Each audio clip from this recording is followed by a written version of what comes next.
ब्रह्मसूत्रम। ब्रह्मसूत्र ग्रंथ में page number 1053 और 1053 पेज के ऊपर से 13 नंबर की पंक्ति है। अथ अत्र प्रत्यवतिष्ठते।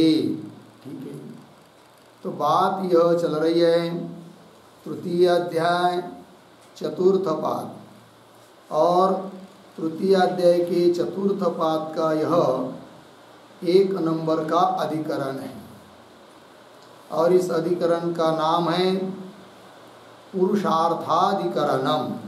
ठीक, और इस अधिकरण का विचार विषय है उपनिषदों में जो आत्मा का ज्ञान बताया है वही इस अधिकरण का विचार विषय है।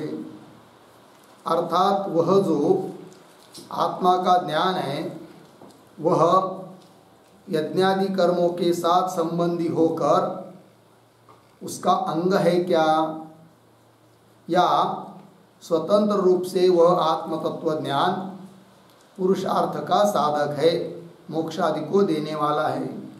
दोनों में कौन बात है? तो यह संशय है। तब निर्णय करने के लिए यह अधिकरण आया, और सबसे पहले इस अधिकरण के प्रथम सूत्र में सिद्धांत बात बता दी कि आत्मा का जो ज्ञान है वह स्वतंत्र रूप से ही पुरुषार्थ को देने वाला है, मोक्ष को देने वाला है, ये सिद्धांत बता दिया। फिर उसके बाद इस अधिकरण का जो दूसरा सूत्र है वहाँ से अब पूर्व पक्षी अपनी बात बताना चालू कर रहा है। अतः भगवान भाष्यकार जी ने इस दूसरे सूत्र के अवतरण के रूप में ये वाक्य लिखा है, अथ अत्र प्रत्यवतिष्ठते। ठीक, अतः हम लोग भी अथ इत्यादि पंक्ति के पूर्व में एक छोटा सा वाक्य लिख लेते हैं, उसका भी अवतरण लिखेंगे। पूर्व पक्ष सूत्रम, पूर्व पक्ष सूत्रम अवतारयति, अवतारयति अथ इति, अथ इति। ठीक, पूर्व पक्षी के सूत्र को अवतरित कर रहे हैं, उसके लिए पंक्ति आई अथ इत्यादि। तो अथ, अत्र और प्रत्यवतिष्ठते 3 शब्द है। तो क्या अर्थ है उन तीनों शब्दों का? तो उस पर एक वाक्य लिख लीजिए, उसमें तीनों शब्दों का अर्थ आ जाएगा। लिखेंगे सिद्धांत उक्ति अनंतरम, सिद्धांतोक्ति अनंतरम, सिद्धांत उक्ति अनंतरम आत्मज्ञाने विषये, आत्मज्ञाने विषये फलश्रुतिम अधिकृत्य, फलश्रुतिम अधिकृत्य मीमांसकः चोदयति, मीमांसकः चोदयति इत्यर्थः। ठीक, अथ, अथ का अर्थ हो गया अनंतर। किसके बाद में? तो सिद्धांत उक्ति अनंतरम। प्रथम सूत्र में सिद्धांतियों की बात हुई, उसके बाद में अत्र मतलब आत्मज्ञाने विषये, आत्मज्ञान के बारे में जो फल बताया है श्रुतियों में, उसको विषय करके, अधिकृत्य विषय करके, फलश्रुतिम अधिकृत्य प्रत्यवतिष्ठते, अर्थात मीमांसक, पूर्व मीमांसक चोदयति प्रश्नम करोति, अर्थात पूर्व पक्षी सिद्धांतियों के बात का खंडन करना चाहता है। अर्थात सिद्धांतियों ने जो यह बात बताई कि आत्मज्ञान किसी कर्म का अंग होकर फल को नहीं देता है, अपितु स्वतंत्र रूप से ही फल देता है। ये जो सिद्धांतियों की बात है उसका खंडन करने का प्रयास कर रहा है पूर्व पक्षी। अर्थात पूर्व पक्षी इस बात को कहना चाहता है कि आत्मज्ञान मतलब देह से अतिरिक्त आत्मा, यह ज्ञान, और यह ज्ञान कर्म का अंग ही है और कर्म का अंग होकर ही फल देता है। अर्थात कर्म का जो फल, यज्ञादि कर्मों का जो फल, वही फल आत्मज्ञान का हो जाएगा, क्योंकि आत्मज्ञान अंग है और यज्ञादि कर्म अंगी है।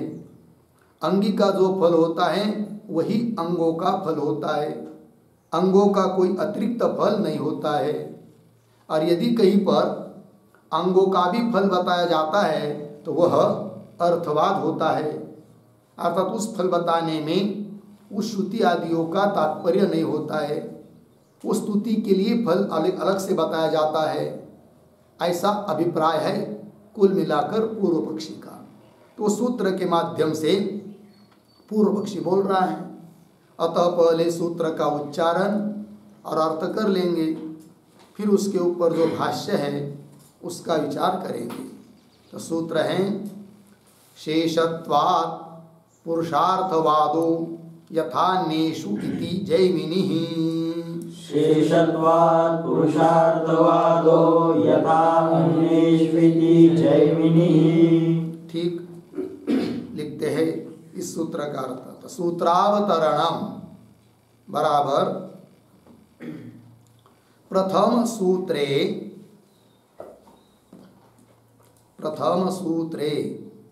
सिद्धांतम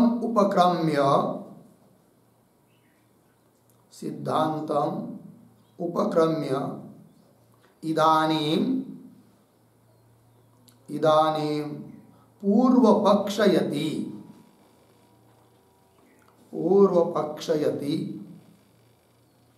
शेषत्वात् इति। फिर नीचे की पंक्ति में सूत्रम शेषत्वात् पुरुषार्थवादो यथान्येषु इति जैमिनिः 3, 4, 2। और वहाँ पर लिख के रख सकते ग्रंथ में भी पूर्व पक्ष सूत्रम, ये पूर्व पक्ष का सूत्र है। पदच्छेद शेषत्वात् पुरुषार्थवादः यथा अन्येषु इति जैमिनिः। फिर नीचे पदार्थोक्ति बराबर कंस में लिखिए, कर्तृत्वेन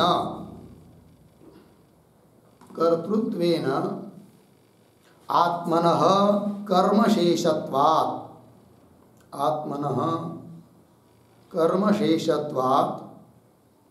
अर्धविराम तद्विज्ञानम अपि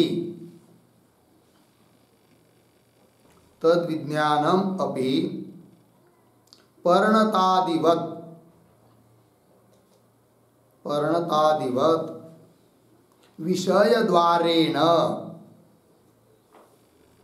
विषयद्वारेण कर्मांगम भवति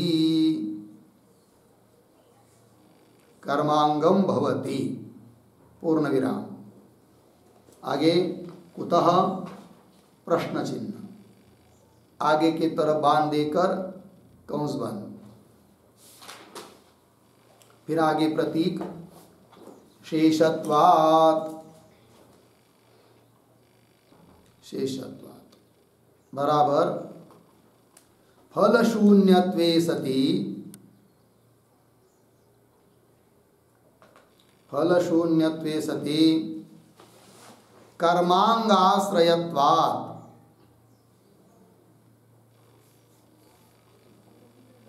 कर्मांगाश्रयत्वात् पूर्ण विराम। आगे कंस में लिखिए, ननु उद्धरण चिन्ह में तरति शोकम आत्मवित् तरति शोकम आत्मवित् उद्धरण चिन्हवान इत्यादिना फल श्रवणात् कुतः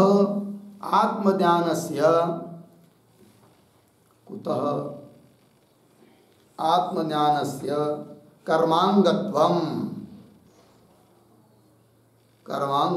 प्रश्न चिन्ह आगे फल शून्यम ही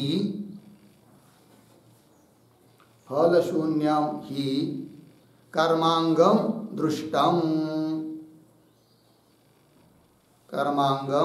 दृष्टम अर्धविराम इति अतः आह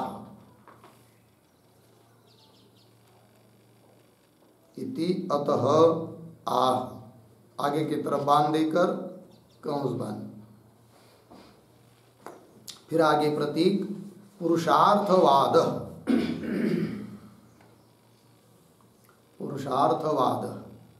बराबर सूत्रे अर्थवाद पदम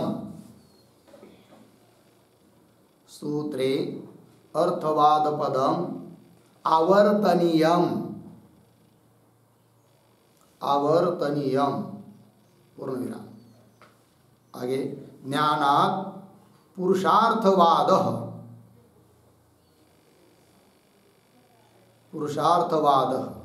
बराबर मोक्षात्मक पुरुषार्थ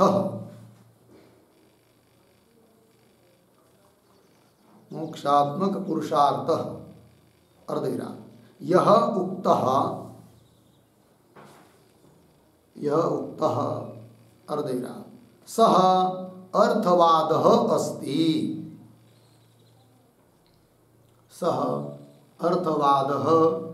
अस्ति इत्यर्थः। ठीक, कौंस में लिखिए सूत्र में अर्थवाद पद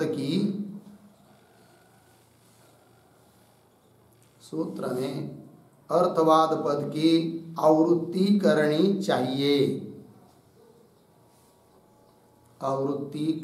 चाहिए पूर्ण विराम। ज्ञान से पुरुषार्थ होता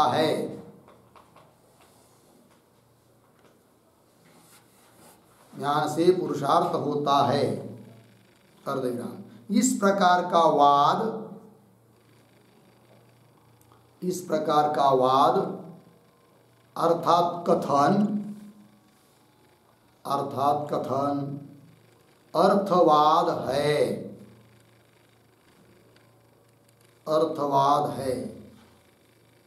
अर्थात स्तुत्यर्थक कथन है कि वह स्तुति के लिए कथन है, स्तुत्यर्थक कथन है पूर्ण विराम कंस बंद। आगे दूसरे कंस में लिखिए तत्र दृष्टान्तम आह।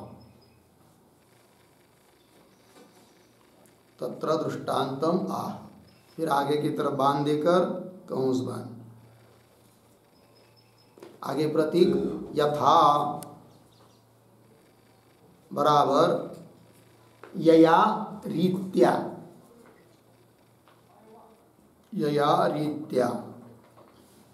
फिर आगे प्रतीक अन्येषु बराबर द्रव्य संस्कार कर्मसु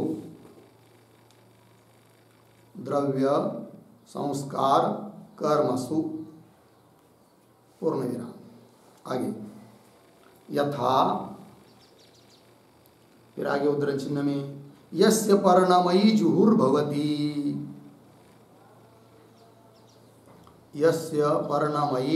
जुहुर्भवति अर्धविराम। न स पापम श्लोकम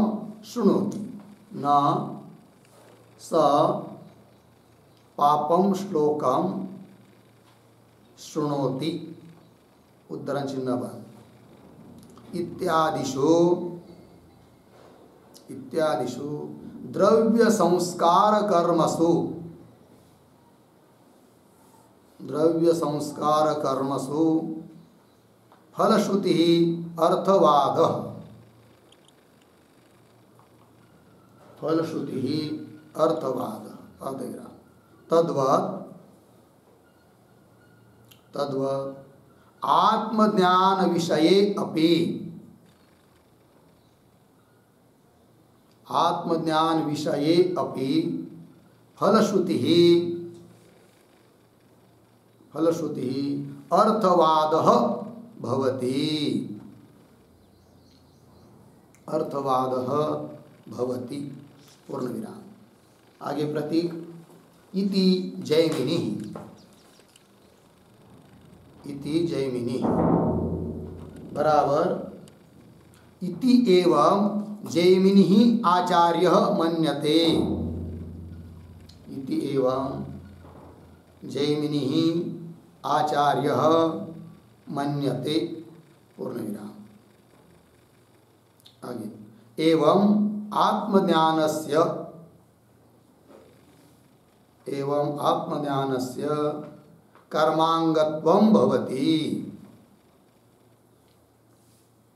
कर्मांगत्वं भवति इति पूर्वपक्षः, इति पूर्वपक्षः। हो गया भाई,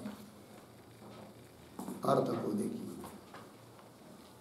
तो सूत्रावतरण में लिख रहे हैं कि इस अधिकरण के पहले सूत्र में सिद्धांत बता दिया, फिर सिद्धांत को बताने के बाद उसका उपक्रम करके आरंभ करके अब पूर्व पक्ष अपनी बात कह रहा है। तब सूत्र आया शेषत्वात् पुरुषार्थवादो यथा अन्येषु इति जैमिनी 3-4-2। फिर पदार्थोक्ति में लिख रहे हैं कौंस में कर्तृत्वेन आत्मनः कर्मशेषत्वात्, यज्ञादिकों का कर्ता होने से आत्मा कर्म का शेष है, क्योंकि यज्ञादि को करने वाला कोई तो चाहिए। तो जैसे अन्य द्रव्य देवता उस यज्ञ के अंग होते हैं, उस प्रकार कर्ता पुरुष भी उस यज्ञादिकों का कर्मशेष है, अंग है। तो वही कह रहे, कर्ता होने से आत्मा कर्म का शेष होने से कर्मशेषत्वात् तद विज्ञानम अपि, उस आत्मा का ज्ञान भी, विज्ञान मतलब ज्ञान, उस आत्मा का ज्ञान भी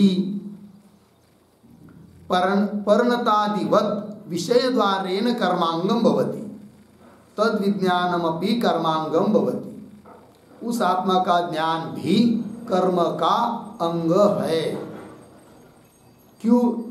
उस आत्मज्ञान का विषय आत्मा है। तो विषय जो आत्मा, वह यदि कर्म का अंग है तो उस विषय रूप आत्मा का जो ज्ञान, वह भी कर्म का अंग है। जैसे कि दृष्टांत दे रहे परिणतादिवत, जैसे पलाश की जुहू बनाई जाती है। जुहू का मतलब होता है यज्ञ का एक कोई पात्र विशेष। तो यज्ञ का साक्षात अंग जुहू है, पर्णता नहीं, किंतु वो पर्णता से जुहू बनाई गई है। अतः पर्णता मतलब पलश, पर्णमयता पलाश से बनाई गई है। तो जैसे कर्म का अंग, यज्ञादि कर्म का अंग साक्षात तो जुहू है, किंतु उस जुहू के माध्यम से पलाश भी कर्म का अंग है। उस प्रकार यज्ञादि कर्मों का अंग आत्मा है कर्ता होने से। अतः उस कर्ता रूप आत्मा के माध्यम से उस आत्मा का ज्ञान भी यज्ञ का अंग है। तो ज्ञान यदि यज्ञ का अंग हुआ तो उसका अतिरिक्त फल नहीं हो सकता है। जो यज्ञ का फल वही उसका फल होगा ज्ञान का। इतने के बावजूद भी यदि उस आत्मज्ञान का कोई अतिरिक्त फल श्रुति बताती है, तरति शोकम आत्मविद इत्यादि, वह केवल अर्थवाद है। ये बोलता है पूर्व पक्षी। ठीक है, तो वही कह रहे कर्तृत्वेन आत्मन कर्मशेषत्वात् तद विज्ञानमपि परिणतादिवत विषय द्वारेण कर्मांगम भवति। बोलेंगे क्यों? हेतु दे रहे शेषत्वात्, क्योंकि वो जो आत्मज्ञान है वह शेष है। शेष वो होता है जिसके लिए फल नहीं बताया है और कर्म का आश्रित है। वही फल शून्यत्वे सति कर्मांग आश्रयत्वात्, कर्म का अंग जो आत्मा, उस आत्मा के आश्रय से रह रहा है। कौन? आत्मा का ज्ञान, क्योंकि आत्मा का ही ज्ञान है ना वो, और उस आत्मज्ञान का कोई फल नहीं। जैसे उदाहरण प्रयाजादिक यज्ञ के अंग है, क्योंकि उनका कोई स्वतंत्र फल नहीं है, और कर्म के अंग है, कर्म के आश्रित है, अतः अंग है। उस प्रकार यहाँ पर भी आत्मज्ञान स्वतंत्र फल से रहित है, और कर्म का अंग जो आत्मा उसके आश्रित है, अतः जरूर वह शेष है, अंग है। कौन? आत्मज्ञान। किसका? कर्मादि का अंग है।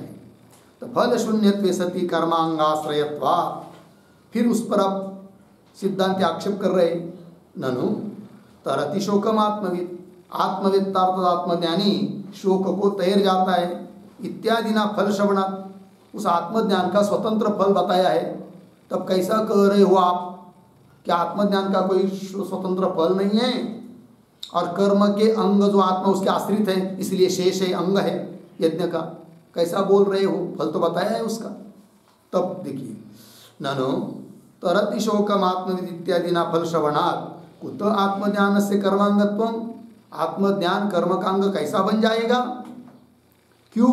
फल शून्यम ही कर्मांगम दृष्टा, जहाँ कहीं पर भी कर्म का अंग देखा जाता है वह वही चीज कर्म का अंग होती है जो फल से रहित होती है, जिसका कोई अतिरिक्त फल नहीं होता है, वही चीज कर्म का अंग होती है। और यहाँ पर तो आत्मज्ञान का फल बताया है, अतः आत्मज्ञान को आप कैसा कर्म का अंग बोल रहे हो? ऐसा सिद्धांती आक्षेप कर रहे पूर्व पक्षी के ऊपर। तब पूर्व पक्षी उत्तर देता है, इति अतः आह, तो उत्तर दे रहा है पूर्व पक्षी, पुरुषार्थवाद। ये जो सूत्रस्थ पद है, इसमें जो अर्थवाद पद आया है उसकी आवृत्ति करनी चाहिए, दोबारा उच्चारण। तो कैसा होगा? पुरुषार्थवाद अर्थवाद, ये अर्थ होगा। वही कह रहे सूत्रे अर्थवाद पदम आवर्तनीयम, उसकी आवृत्ति करनी चाहिए। तब क्या भाव निकलेगा? वो दे रहे ज्ञानात्, ज्ञान से, पुरुषार्थवाद। ठीक, पुरुषार्थवाद मतलब मोक्ष नाम का जो पुरुषार्थ बताया है ज्ञान से, जो कहा है वह अर्थवाद है।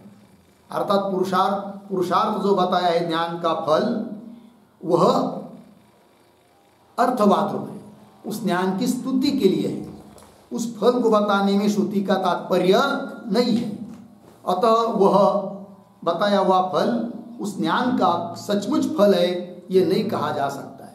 और यदि ज्ञान का स्वतंत्र कोई फल है नहीं, तो जरूर वह ज्ञान कर्म का अंग है, ये पूर्व पक्षी बोल रहा है। स अर्थवाद अस्ति इत्यर्थ, उसका अर्थ आगे लिख के दिया आपको। सूत्र में जो पद है उस वाक्य अर्थवाद पद की आवृत्ति करनी चाहिए, तब अर्थ निकलेगा। ज्ञान से पुरुषार्थ होता है, यह जो कथन है, इस प्रकार का वाद मतलब कथन, यह अर्थवाद है।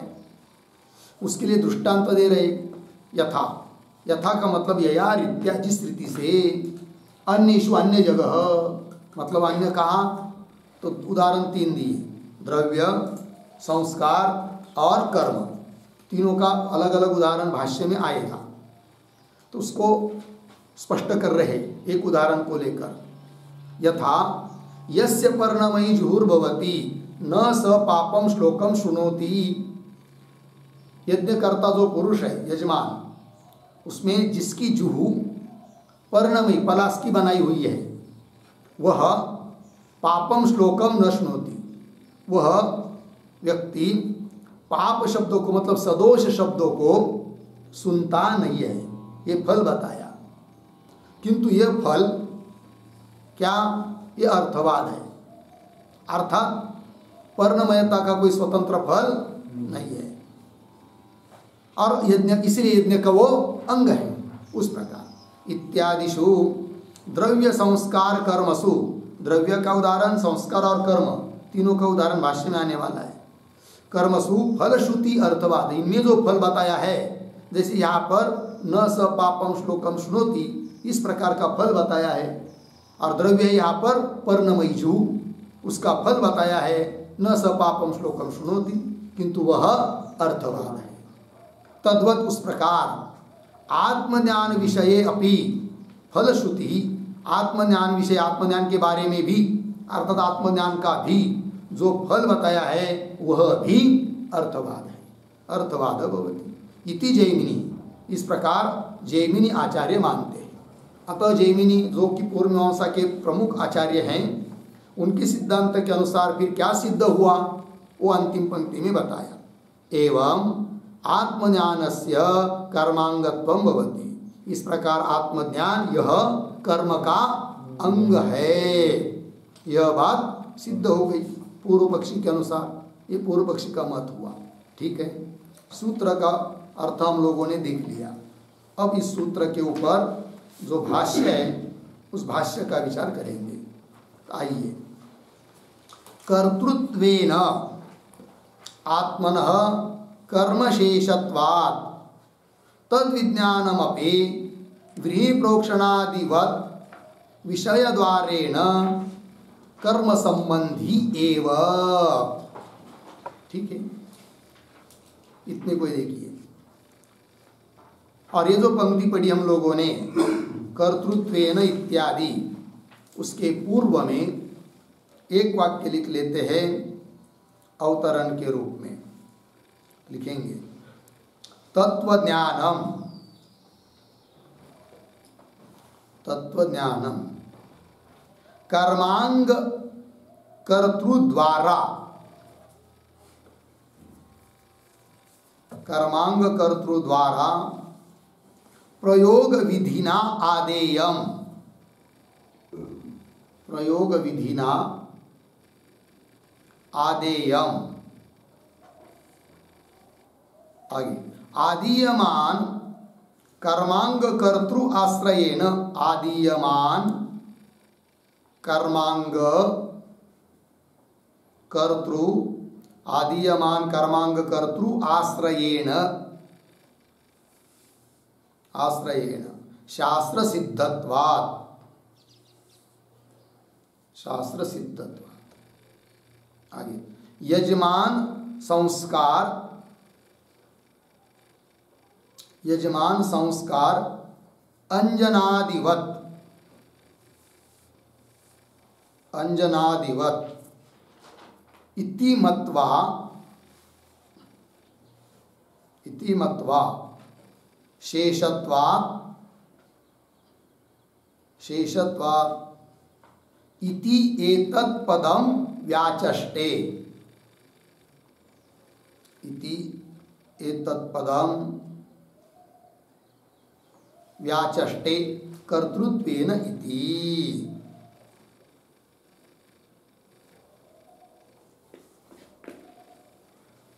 ठीक, देखिए भाई अर्थ। तो तत्वज्ञानम अर्थात आत्मज्ञान, और पूर्व पक्ष आत्मज्ञान से मतलब समझता है कि देह से भिन्न आत्मा है, इस बात को जानना, बस यही हो गया आत्मज्ञान। जबकि सिद्धांतियों की आत्मज्ञान की परिभाषा इससे अतिरिक्त है।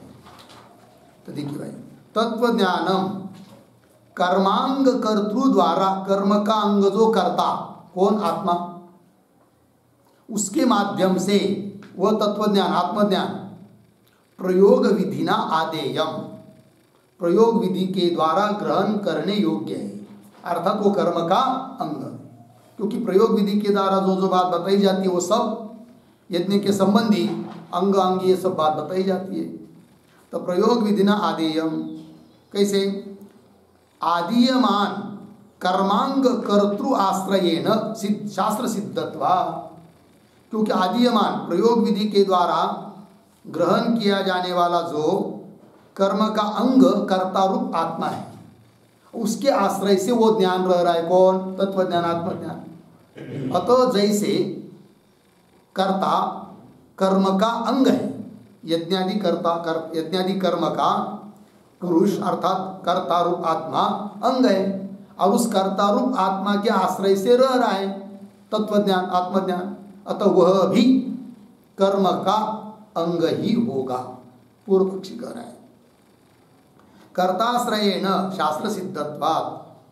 उदाहरण यजमान संस्कार अंजनादिवत, यजमान में किया जाने वाला एक संस्कार होता है किसी यज्ञ में कि यजमान के नेत्र में अंजन लगाया जाता है, तो वो उसका संस्कार हुआ। तो जैसे यज्ञ का अंग यजमान है और उस यजमान के आश्रय से रहने वाला संस्कार अंजन लगाना, वो भी यज्ञादि कर्म का अंग है। उसी प्रकार यज्ञादि कर्म को करने वाला जो कर्ता रूप आत्मा है और उसके आश्रय से रहने वाला जो आत्मज्ञान तत्वज्ञान जिसको कहेंगे, वह भी अंग हो जाता है कर्म का। ये बोल रहा है पूर्व पक्षी, यजमान के संस्कार अंजनादि की तरह, ये दृष्टांत हुआ। यजमान संस्कार अंजनादिवत इति मत्वा, ऐसा मानकर शेषत्वात् यह जो सूत्रस्थ पद है उसकी व्याख्या की जा रही है कर्तृत्वेन आत्मन इत्यादि पंक्ति के द्वारा। तो भाष्य पंक्ति को देखिए, तो कर्तृत्वेन आत्मन कर्म शेषत्वात्, कर्तृत्वेन मतलब कर्ता होने के कारण, क्योंकि यज्ञ को करने वाला कोई आत्मा ही है, चेतन, जड़ तो कर नहीं सकता। तो कर्ता होने के कारण आत्मा में जैसे कर्म शेषत्व है, कर्म का अंगत्व है आत्मा में, अर्थात आत्मा कर्म का अंग है कर्म शेषत्व। फिर तद विज्ञानमपि, जैसा आत्मा कर्म का अंग है उस प्रकार तद विज्ञानमपि, तद विज्ञानम, तद विज्ञानम आत्मविज्ञानम, तद शब्द से लेंगे आत्मा, तो आत्मा का ज्ञान भी कर्म का अंग है। बोलेंगे उदाहरण दे रहे, व्रीहि प्रोक्षणादिवत विषय द्वारेण कर्म संबंधी, है कि नहीं? कर्म संबंधी कौन, इसी पंक्ति में शब्द है व्रीहि प्रोक्षण, हाँ शुरू से, कर्तृत्वेन आत्मन कर्म शेषत्वात् तद विज्ञानमपि व्रीहि प्रोक्षणादिवत विषय द्वारेण कर्म संबंधी, कौन कर्म संबंधी, शाबाश, तद विज्ञानमपि कर्म संबंधी, आत्मा का ज्ञान भी कर्म के संबंधी है, अर्थात कर्म का शेष है, कर्म का अंग है। किसकी तरह, दृष्टांत दिया, व्रीहि प्रोक्षणादिवत, जैसे यज्ञ के लिए लगता है व्रीहि चावल, और वो चावल फिर यज्ञ का क्या है, अंग, तो चावल तो है ही अंग, उसमें कोई बात नहीं, किंतु उस चावल का ऐसा ही प्रयोग नहीं करते हैं यज्ञ में। क्या करना पड़ता है, पहले उन चावलों में व्रीहियों का प्रोक्षण करना पड़ता है। प्रोक्षण एक संस्कार है, मतलब क्या, थोड़ा सा जल लेकर उस चावल के ऊपर छिड़कना, ये हो जाता है उस चावलों का प्रोक्षण। वो नहीं करेंगे तो चावल यज्ञ के लिए काम के नहीं है। तो यज्ञ का अंग जैसे वो व्रीहि है, और उस व्रीहि के आश्रय से रहने वाला जो प्रोक्षण रूप व्रीहि का संस्कार, वह भी कर्म का क्या है, अंग है। ये दृष्टांत हुआ। उसी प्रकार यज्ञ का अंग है आत्मा, और उस आत्मा के आश्रय से रह रहा है कौन, आत्मज्ञान, क्योंकि उस आत्मज्ञान का विषय कौन है, आत्मा है।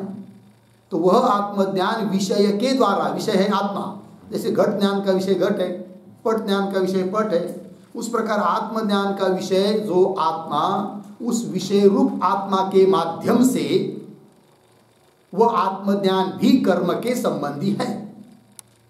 जैसे व्रीहि के आश्रय से रहने वाला प्रोक्षण, वह प्रोक्षण व्रीहि के माध्यम से यज्ञादि कर्म का अंग है, उसी प्रकार यह आत्मज्ञान भी अपना विषय जो आत्मा, उसके माध्यम से यज्ञादि कर्म का अंग है, संबंधी है।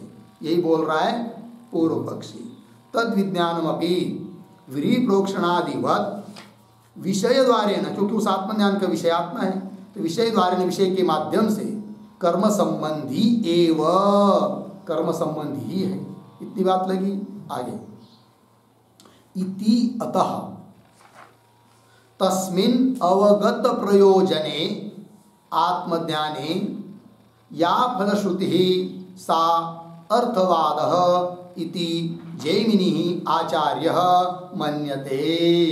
ठीक है, ये जो पंक्ति ना इति अतः यहाँ से चालू हुई है, उसके पूर्व में एक वाक्य लिख लीजिए अवतरण के रूप में।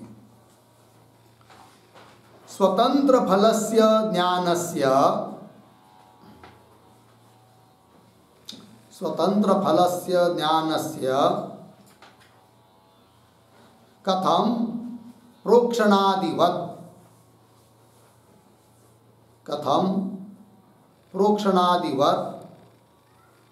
कर्मांगता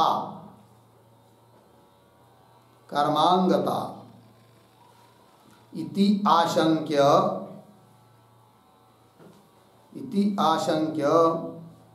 पुरुषार्थवादः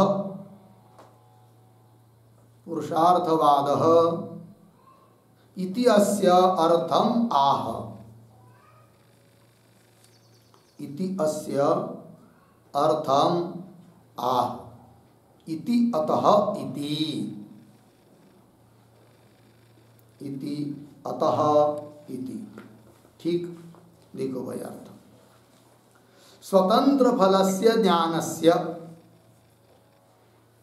कोई बोल रहा है पूर्व पक्षी को, अरे भाई ज्ञान का फल तो स्वतंत्र है, तो स्वतंत्र फल है जिसका ऐसा जो ज्ञान, वह उसमें कथम कर्मांगता प्रोक्षणादिवत, प्रोक्षणादि की तरह प्रोक्षण ही के कर्म का अंग बन जाएगा, कोई दिक्कत नहीं, क्योंकि उसका कोई स्वतंत्र फल नहीं है प्रोक्षण का।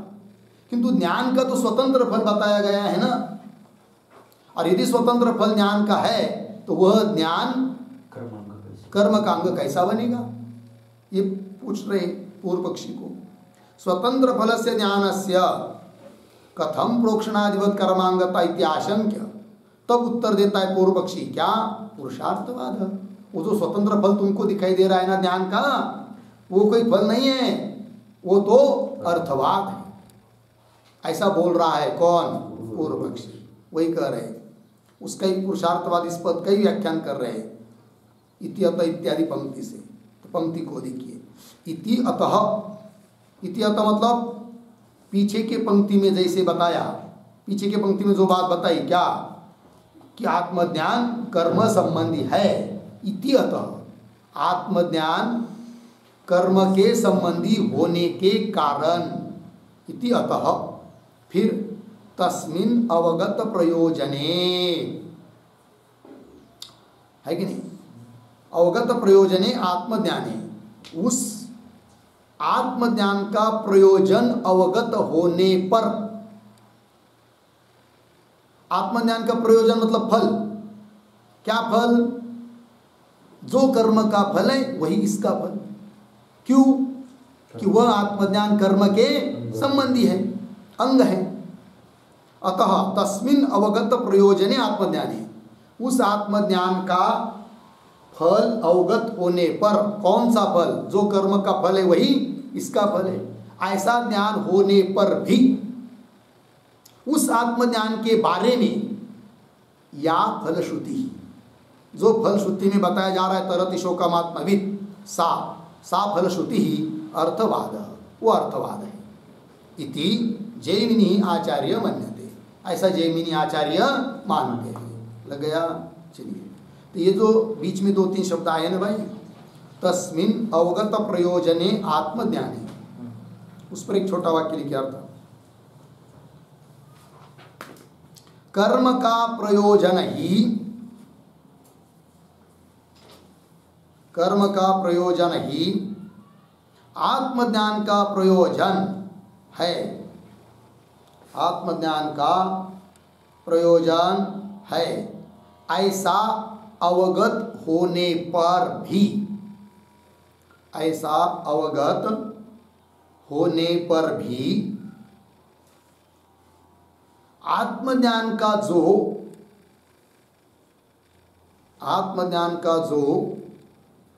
तरति शोकम इत्यादि फल तरति शोकम इत्यादि फल श्रुति ने बताया है, श्रुति ने बताया है वह अर्थवाद है, वह अर्थवाद है। अर्थात आत्मज्ञान की स्तुति के लिए केवल, अर्थात आत्मज्ञान की स्तुति के लिए केवल वह फल बताया है, वह फल बताया है। हो गया जी। उसमें श्रुति का तात्पर्य नहीं है, उसमें श्रुति का तात्पर्य नहीं है। ठीक, ऐसा जैमिनी आचार्य मानते हैं। हो गया, ऐसा जैमिनी आचार्य मानते हैं। हो गया जी। चलिए भाई, तस्मिन् अवगत प्रयोजने आत्मज्ञाने या फलश्रुति सा अर्थवादः इति जैमिनी आचार्य मन्यते। हो गई इतनी बात। आगे अब सूत्र में जो पद आए ना, यथा अन्येषु, दृष्टांत के रूप में उसकी व्याख्या करने जा रहे हैं। यथा अन्येषु द्रव्य संस्कार कर्मसु यस्य पर्णमयी जोर्भवति न स पापम श्लोकम शृणोति। आगे क्या है? यदंते, ऐसा है क्या?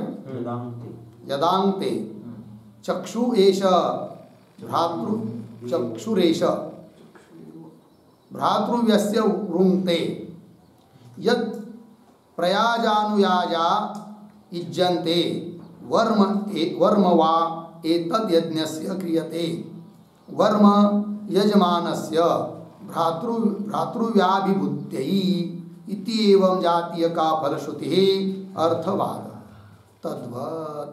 हो गया। देखिए अब ये जो पंक्ति चालू हुई, यथा अन्येषु, यथा के पूर्व में एक वाक्य लिख लेते हैं अवतरण के रूप में लिखेंगे। अंगी फलेन, अंगी फलेन अंगभूत आत्मा, अंगभूतः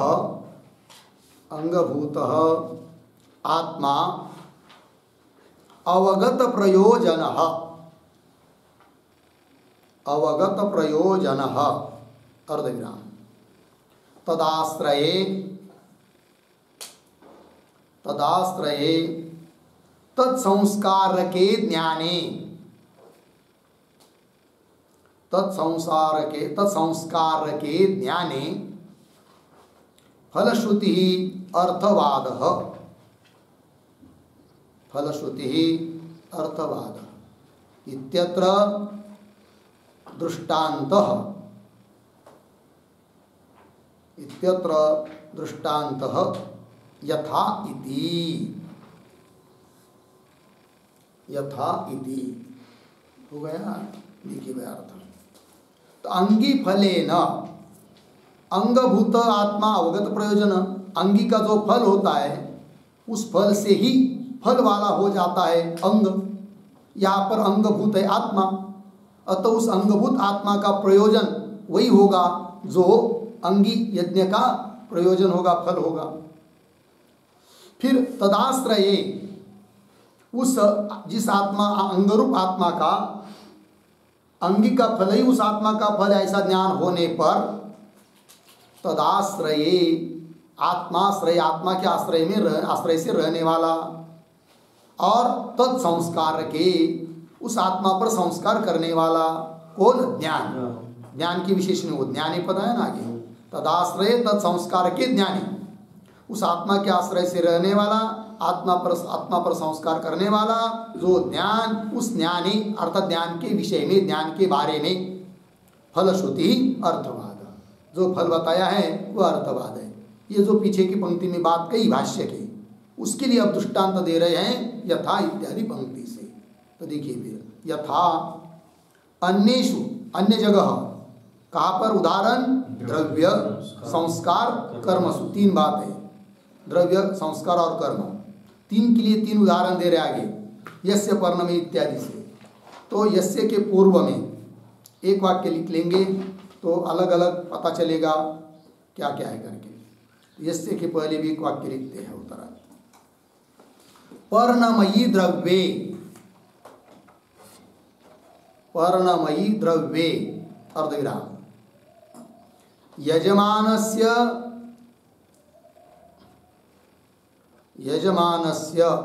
अंजनादि संस्कारे,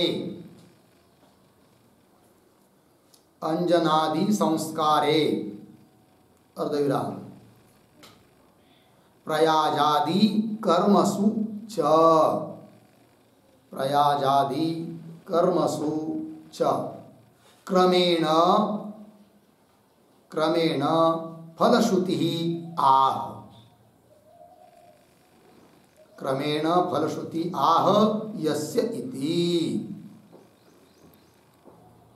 ठीक है, देखो भाई अर्थ। तो तीन बात, द्रव्य के लिए पर्णमयी द्रव्य, उस द्रव्य के बारे में एक श्रुति आ रही है फलश्रुति। दूसरी, यजमान का जो अंजनादि संस्कार, उसके लिए फलश्रुति। और तीसरा, प्रयाजादि जो कर्म, उनके लिए फलश्रुति बताई जा रही है। तीनों के लिए तीन मतलब तीन अलग अलग उदाहरण देखिए आगे। यस्य पर्णमयी जुहुर्भवति न स पापम श्लोकम शृणोति।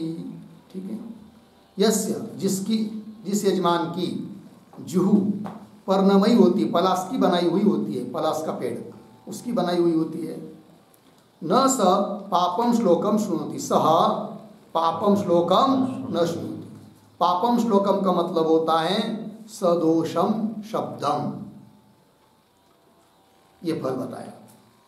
सदोषम शब्दम, पापम श्लोकम का मतलब दोष सहित शब्दों को सुनता नहीं है। तो दोष सहित शब्दों को न सुनना, उसको सुनाई देता नहीं है, मतलब इस प्रकार के शब्द उसके कान पर नहीं आते हैं जो दोष सहित गाली वगैरह, तो वो फल हुआ। और उसके लिए द्रव्य कौन? पर्णमयी जुहू, ये द्रव्य है। जैसे पर्णमयी जुहू है वो यज्ञ का अंग है, और अंग का कोई स्वतंत्र फल नहीं होता है, जो अंगी का फल वही अंग का फल होता है। तो भी यहाँ पर्णमयी जुहू का अलग से फल बताया। कौन सा? न स पापम श्लोकम शृणोति। फिर ये जो फल बताया है ये द्रव्य, पर्णमयी जुहू मतलब क्या है? द्रव्य है, उसका ये फल बताया है। वो फल जैसा अर्थवाद है उस प्रकार कर्म का अंग जो आत्मा और उस आत्मा का जो ज्ञान, उसका भी यदि कोई फल बताया जाता है तो वह भी अर्थवाद है। एक उदाहरण हुआ। फिर आगे चलिए। यदान्ते चक्षु एष भ्रातृव्यस्य वृंते। ठीक है, ये उदाहरण है भाई। भ्रातृव्यस्य शब्द का अर्थ होता है शत्रु। ठीक है ना, मतलब क्या? तो जो यजमान अपने नेत्रों में अंजन लगाता है, तो अंजन लगाना ही संस्कार हुआ यजमान का। फिर उसका फल क्या? संस्कार बताया ना, तो संस्कार भी यज्ञ का अंग ही हुआ यजमान के माध्यम से। किंतु उसका फल बताया जा रहा है यहाँ पर भ्रातृव्यस्य वृंते, अर्थात शत्रु के नज़र में वो आता नहीं है, शत्रु की दृष्टि उस पर पड़ती नहीं है। ठीक है, अर्थात उसका कोई शत्रु होता नहीं रहता है, शत्रु के द्वारा वो मारा नहीं जाता या अलग से रहता है। ये बात हुई। तात्पर्य क्या? तो यहाँ पर संस्कार है, यजमान का संस्कार। कौन? अंजन। वो भी कर्म का अंग होने से जो कर्म का फल, अंगी का फल, वही उसका फल होगा।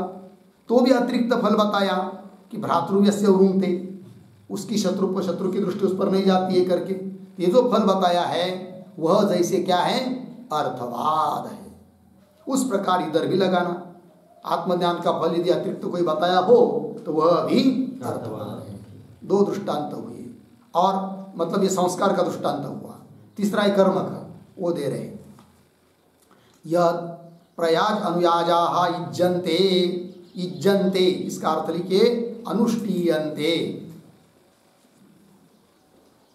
अनुष्ठीयन्ते।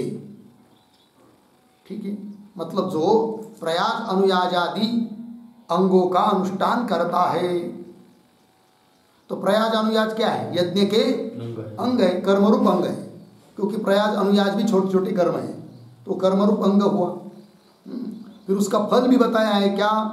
वर्म वा एतत् यज्ञस्य क्रियते वर्म यजमानस्य भ्रातृव्य अभिभूत्ययी। ठीक है ना? तो यहाँ पर दो जगह शब्द आया है वर्म। वर्म शब्द का अर्थ लिखिए कवच, चिलखत।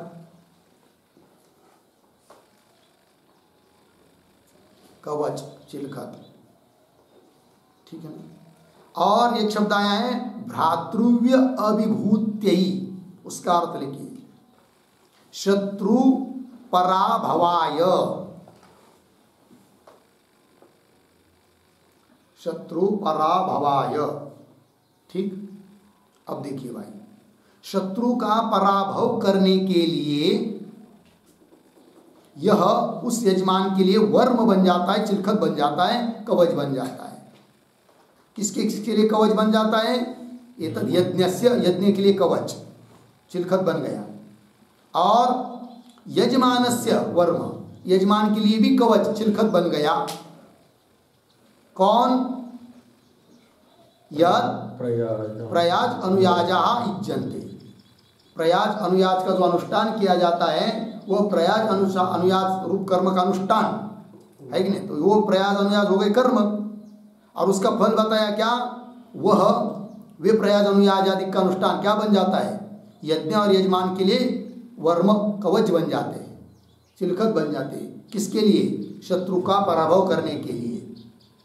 अर्थात ये हो गया फल। अब यहाँ पर प्रश्न उठता है कि प्रयाज अनुयाज यदि कर्म के अंग है, इनका स्वतंत्र फल नहीं होना चाहिए, क्योंकि अंग का फल वही होता है जो अंगी का फल होता है। फिर क्यों स्वतंत्र फल बताया? तब बताया जाता है कि यह जो स्वतंत्र फल दिखाई दे रहा है, उस फल बताने में श्रुति का अभिप्राय तात्पर्य नहीं है। फिर किस लिए? उस प्रयाग अनुयाज के अनुष्ठान की स्तुति के लिए, अर्थात वो अर्थवाद बन जाता है, क्योंकि स्तुति निंदा परक वाक्यों को ही कहते हैं अर्थवाद। तो अर्थवाद है। ये भी दृष्टांत हुआ कर्म को लेकर। उसी प्रकार इधर लगाना है क्या कि यज्ञ का कर्ता है कौन? आत्मा, अतः यज्ञ का अंग है, अतः यज्ञ जो अंगी उसका जो फल वही उसका फल है, और उस आत्मा के आश्रय से रहने वाला है आत्मा का ज्ञान, तो अंग के आश्रय से है, अतः वो भी अंगी यज्ञ का, यज्ञादिकों का अंग है। फिर कोई बोलेगा उस आत्मज्ञान का स्वतंत्र फल बताए, वो क्या? तो स्वतंत्र फल बताने में श्रुति का अभिप्राय नहीं है, वह केवल अर्थवाद है। लग गया इतना? कुल मिलाकर तत्वज्ञान अर्थात आत्मज्ञान भी कर्म का अंग है, ये पूर्व पक्षी के अनुसार सिद्ध हुआ। आगे चलिए। इति एवं जातीय का फलश्रुति ही अर्थवाद, इस प्रकार की जो फलश्रुति अर्थात फल श्रुति ने बताया है वह केवल अर्थवाद है, अर्थात द्रव्यादिकों की प्रशंसा करने में ही उनका तात्पर्य है, अलग से फल बताने में तात्पर्य नहीं है। ये हो गया दृष्टांत 3। सिद्धांत करे तद्वत् पूर्ण विराम। तो तद्वत् से क्या समझना? तो लिख लीजिए उस पर एक वाक्य तद्वत् के ऊपर। तथा तथा आत्मज्ञाने अपि, आत्मज्ञाने अपि फलश्रुति अर्थवाद एव स्यात्, फलश्रुति अर्थवाद एव स्यात् इत्यर्थः। ठीक, देखिए भाई, तथा उस प्रकार आत्मज्ञाने अपि, आत्मज्ञान के बारे में भी जो फल श्रुति अर्थात फल बताया है वह अर्थवाद ही है, अन्य नहीं है। ये हो गया कहना पूर्व पक्षी का। हो गई इतनी बात, आगे चलते हैं। भाष्य में कथम पुनः अस्य अनारभ्यादितस्य आत्मनः आत्मज्ञानस्य प्रकरणादीनाम अन्यतमेन अपि हेतुना विना क्रतु प्रवेश आशंक्यते। ठीक है, शब्दों का थोड़ा पहले अन्वय कर लेंगे, एक शब्द छोड़कर आगे। पुनः अस्य अनारभ्यादितस्य आत्मज्ञानस्य, इतना हुआ। फिर 2-3 शब्द छोड़कर आगे क्रतु प्रवेश, फिर उसके पीछे प्रकरणादीनाम अन्यतमेन अपि हेतुना विना, प्रकरणादीनाम अन्यतमेन अपि हेतुना विना। फिर वाक्य के आरंभ में कथम, अंतिम में आशंक्यते। हो गया। चलिए, और ये जो पंक्ति है ना कथम पुनः इत्यादि, उसके ऊपर लिखिए सिद्धांतिनः आक्षेपः, सिद्धांतिनः आक्षेपः। ठीक। और इस पंक्ति में एक शब्द आया है अनारभ्य अधीतस्य, उसका अर्थ लिखिए यज्ञ प्रकरणे अपठितस्य, यज्ञ प्रकरणे अपठितस्य। ठीक। और उसी पंक्ति में और एक शब्द आया है क्रतु प्रवेश, उसका अर्थ लिखिए यज्ञ संबंध, यज्ञ संबंध। इतनी बात हो गई, हो गया ना। अब ये जो पंक्ति चालू हुई है कथन इत्यादि, उसके पूर्व में एक वाक्य लिख लीजिए अवतरण के रूप में लिखेंगे आत्मज्ञानम, आत्मज्ञानम न कर्मांगम, न कर्मांगम मानाभावात्, मानाभावात् इति सिद्धांति शंकते, इति सिद्धांति शंकते। कथम इति, कथम इति। ठीक है, देखो भाई अर्थ अवतरण में लिख दिया है आत्मज्ञानम न कर्मांगम। सिद्धांति कह रहे आत्मज्ञान कर्म का अंग नहीं है। बोलेंगे क्यों? मानाभावात्, कोई प्रमाण नहीं इसके लिए। इस प्रकार का अभिप्राय मन में पकड़कर सिद्धांति पूर्व पक्षी के ऊपर आक्षेप कर रहे हैं कथम इत्यादि पंक्ति से। तो अन्वय के अनुसार अर्थ को देखिए पुनः अस्य अनारभ्य अधीतस्य आत्मज्ञानस्य। ठीक, अनारभ्य अधीतस्य आत्मज्ञानस्य मतलब यज्ञ प्रकरण में जिसका पाठ नहीं है ऐसा जो आत्मा का ज्ञान, बराबर, वो आत्मज्ञान में क्या, आत्मज्ञान का क्रतु प्रवेश, अन्वय के अनुसार क्रतु प्रवेश यज्ञ संबंध कथम आशंक्यते, है कि नहीं? यह क्रतु प्रवेश यज्ञ संबंध। और ठीक है, समझ लीजिए किसी चीज का यज्ञ के साथ संबंध बताना हो कोई प्रमाण भी तो चाहिए। प्रमाण तो आपके पास कुछ नहीं। वही कह रहे प्रकरणादीनाम अन्यतमेन अपि हेतुना विना, अंगांगी भाव बताने के लिए कुछ प्रमाण होते हैं प्रकरणादि, श्रुति, लिंग, वाक्य, प्रकरण, स्थान, समाख्या।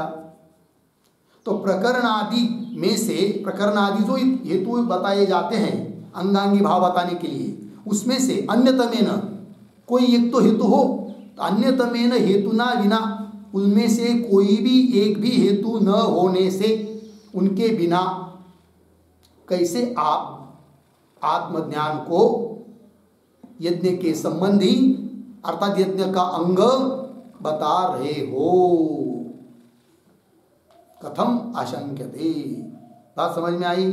हाँ, यदि यज्ञ के प्रकरण में आत्मज्ञान का पाठ हुआ रहता तब तो प्रकरण प्रमाण के बल पर आप इस बात को कह पाते कि क्यों यज्ञ प्रकरण में पठित है, अतः यज्ञ का अंग हो जाएगा आत्मज्ञान। किंतु आत्मज्ञान यज्ञ के प्रकरण में पठित नहीं है। शब्द दिया ना, अनारभ्यादितस्य आत्मज्ञानस्य, कि जो कि यज्ञ प्रकरण में पठित नहीं है, ऐसे आत्मज्ञान के लिए प्रकरण प्रमाण नहीं मिलेगा। और यदि प्रकरण आदि प्रमाण कोई है नहीं तो वो आत्मज्ञान क्रतु के संबंधी है, यज्ञ का अंग है, कैसा कह रहे हो? कथम आशंक्यते। लगी पंक्ति, आगे चलिए। कर्तृद्वारेण वाक्यात् तद विज्ञानस्य क्रतु संबंधः इति चेत, ते उत्तर दिया पूर्व पक्षी ने। ये जो पंक्ति है ना, कर्तृद्वारेण इत्यादि, उसके ऊपर लिखिए पूर्व पक्षिणः समाधानम।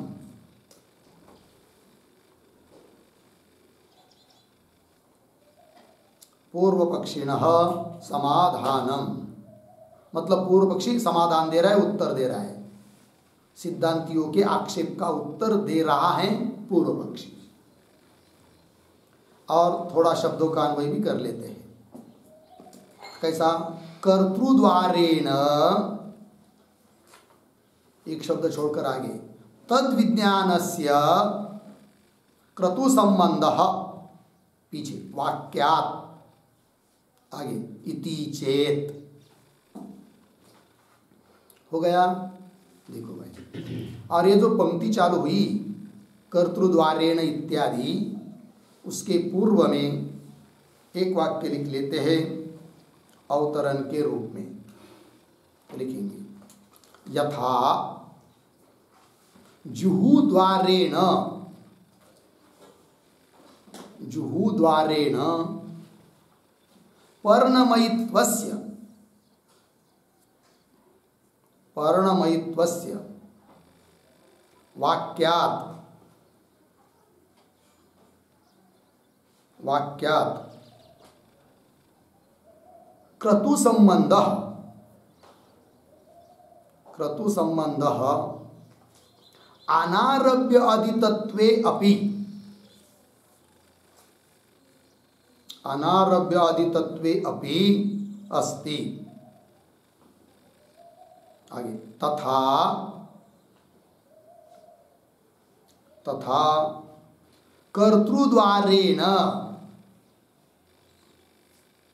कर्तृद्वारेण तद्विज्ञानस्य, तद्विज्ञानस्य उद्धरण में विद्वान यजते, उद्धरण चिन्ह 1, दूसरे उद्धरण चिन्ह में विद्वान याजयति, विद्वान याजयति, उद्धरण चिन्ह 1, इति वाक्यात्, इति वाक्यात् क्रतु संबंधः इति शंकते, क्रतु संबंधः इति शंकते, कर्तृ इति।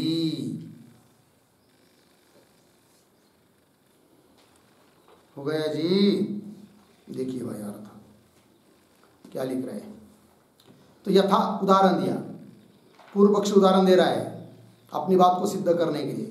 यथा जुहुद्वारेण पर्णमयित्वस्य वाक्यात् क्रतु संबंध, पर्णमयित्व का पलाश का यज्ञ के साथ संबंध है। बोलेंगे कैसे? तो जुहुद्वारेण, क्योंकि पलाश की बनाई जाती है कौन? जुहू। और यज्ञ का जुहू के साथ संबंध है, क्योंकि जुहू यज्ञ पात्र है, अंग है। जुहू के माध्यम से पर्णमयित्व का भी यज्ञ के साथ क्या है? संबंध है। किस प्रमाण से? वाक्य। यद्यपि उस यज्ञ प्रकरण में पर्णमयित्व, पर्णमयित्व का पाठ नहीं है, यस्य पर्णमय जुर्भवति अलग में जगह पाठ है, तो भी उस वाक्य प्रमाण के बल पर पर्णमयित्व का जू के माध्यम से यज्ञ के साथ संबंध है। दृष्टांत हुआ, पूर्व पक्षी ने दृष्टांत दिया। पंक्ति देखिए, यथा जुहु द्वारेण पर्णमयित्वस्य वाक्य रूप प्रमाण से क्रतु संबंध। कैसे? अनारभ्यादि तत्वेपि, यद्यपि पर्णमयित्व का भी पाठ उस यज्ञ प्रकरण में नहीं है, वहां से भिन्न प्रकरण में यस्य पर्णमयी जुहुर्भवति इत्यादि पाठ है, किंतु उस वाक्य रूप प्रमाण के बल पर अनारभ्यादित होने पर भी, यज्ञ प्रकरण में पाठ न होने पर भी उस पर्णमयित्व का पलाश का जू के माध्यम से क्रतु के साथ संबंध है। दृष्टांत लगा? हाँ, भवति तथा कर्तृद्वारेण तद विज्ञानस्य अपि क्या क्रतु संबंध, सीधी बात। उस प्रकार कर्ता कौन है? आत्मा, और ज्ञान किसका है? आत्मा का। अतः उस कर्ता के द्वारा उस आत्म ज्ञान का भी, तत्व ज्ञान का भी क्रतु के साथ क्या हो जाएगा? संबंध। तो बोलेंगे फिर प्रमाण, बोलेंगे वाक्य प्रमाण। बोलेंगे कौन सा वाक्य है? बोलेंगे हाँ, वाक्य है जो कि उस यज्ञ प्रकरण में पठित न होने पर भी बन जाएगा, अनारभ्यादित होने पर भी। बोलेंगे वाक्य तो बताओ, दे रहे। तथा कर्तृद्वारेण तद विज्ञानस्य क्या विद्वान यजते, ये वाक्य है, और विद्वान याजयति इति वाक्य, वाक्य प्रमाण से क्या क्रतु संबंध, क्रतु के साथ संबंध है। किसका? आत्मज्ञान का। आत्मज्ञान का। किसके माध्यम से? आत्मा के माध्यम से। किस प्रमाण से? वाक्य प्रमाण से। वो वाक्य कौन सा? विद्वान यजते, विद्वान याजयति। यजति मतलब याग कर रहा है। कौन? विद्वान, ज्ञानी, अर्थात ज्ञान वाला। तो ज्ञान भी आ गया ना वहां पर, है कि नहीं? जैसे उधर पर्णमयी जुहू, तो जुहू किसकी? पलाश की। उस प्रकार ज्ञान वाला विद्वान यजते, तो यज्ञ का करता है पुरुष, वो कैसा? ज्ञान वाला। तो ज्ञान आ गया ना वहां पर भी, तो विद्वान याजयति इत्यादि। वही देखिए भाष्य पंक्ति में अन्वय के अनुसार, कर्तृद्वारेण कर्ता के माध्यम से तद विज्ञानस्य, कर्तृविज्ञानस्य आत्मविज्ञानस्य क्रतु संबंध, यज्ञ संबंध भवति। किससे? वाक्यात् इति चेत। इस प्रकार यदि पूर्व पक्षी बोलता है तो फिर उसका भी निराकरण कर रहे हैं सिद्धांती, किंतु थोड़ा आगे पूरा पढ़ना पड़ेगा वो, तो फिर आगे का विचार हम लोग कल करेंगे। न वाक्यात इत्यादि पंक्ति से विचार कल करेंगे। ओम पूर्णमदं पूर्णात् पूर्णमुदच्यते पूर्णस्य पूर्णमादाय पूर्णमेवावशिष्यते। ओम शांति शांति।